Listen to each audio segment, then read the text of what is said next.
Kurieri 6-ზე პირდაპირ ეთერში განაგრძობს მუშაობას. უმუშევრობა ხეტყის დამზადების ნებართვა ნაპირ სამაგრის სამუშაოები მდინარეებთან. ცაგერის რაიონის მოსახლეობის პრობლემები დღეს გოგა ხაჭიძე სოფლებში ბარდანავალსა და ლასურიაში ეცნობოდა. მინისტრმა დღეს უკვე შესრულებული რამდენიმე სოციალური პროგრამის სამუშაოები დაათვალიერა. ახალი გზა და წყალმომარაგების სისტემა გოგა ხაჭიძე ცხენისწყალზე მშენებარე ახალ ხიდზეც იმყოფებოდა. შეხვედრას პარლამენტარი პავლე კუბლაშვილიც ესწრებოდა. ხელისუფლების წარმომადგენლებმა პირობა დადეს, რომ მოსახლეობის ყოველი მოთხოვნა მთავრობის ხდომაზე იქნება განხილული.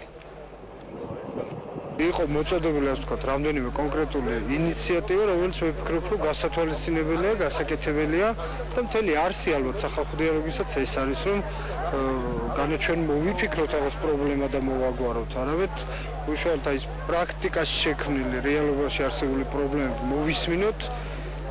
არ უნდა ვიყოთ არც ერთ დარწმუნებული, ვიცით ყველაფერი და ყველა პრობლემა კარგად გვესმის. Ბევრი პრობლემაა კიდე გადასაწყვეტი, თუ ვთქვათ, წელს მოგვარდა საკითხები, რომელიც შიდა გზებს უკავშირდებოდა, ან ვთქვათ, უკავშირდებოდა გარკვეულწილად წყალმომარაგების საკითხებს, არის საკითხები, რომელზეც უნდა გამახვილდეს კიდე ყურადღება, შეიძლება იყოს იგივე განათლებასთან დაკავშირებული საკითხები, შეიძლება იყოს საკითხები, რომელიც ნაპირ სამაგრის სამუშაოებს უკავშირდება. ჩვენ ბუნებრივია ყველა ამ პრობლემას ერთობლივად უნდა მოვუართ. ძალიან მნიშვნელოვანია შეხვედრები იმდენად, რამდენადაც ჩვენ ვართ მაღალმთიანი ზონა და უამრავი პრობლემა არის დაგროვილი,